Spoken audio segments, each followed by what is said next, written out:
Emergency landing कराई गई थी। बताया जा रहा है कि इसमें कुछ तकनीकी खराबी आ गई थी, जिसके बाद इसकी मांगपुर गांव में इमरजेंसी लैंडिंग करनी पड़ी थी। बताया जा रहा है कि इसकी मरम्मत कर ली गई है और इसका टेस्ट रन भी किया गया है। वायुसेना के विशेष हेलीकॉप्टर को दुरुस्त कर लिया गया है और अभी आप देख सकते हैं कि जो वायुसेना का यह विशेष हेलीकॉप्टर है, पायलट ने जो हेलीकॉप्टर जहां फंस गई थी, जिसके चारों चक्का मिट्टी में धंस गया था, उसे निकाला गया है और उसे निकाल करके सही बगल में हेलीपैड बनाया गया था। उस हेलीपैड पर हेलीकॉप्टर को रखा गया है और अब इसके बाद कुछ घंटे के बाद ये हेलीकॉप्टर यहाँ से उड़ान भरेगी अपने गंतव्य स्थान के लिए।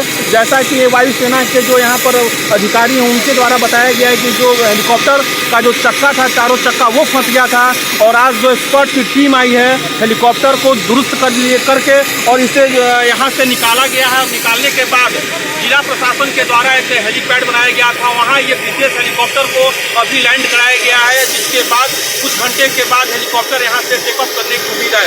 पुष्पराज, न्यूज़ 18, मानिकपुर गांव, बक्सर। वक्त हुआ छोटे से वक्फे का, मिलते हैं कुछ और अहम खबरों के साथ।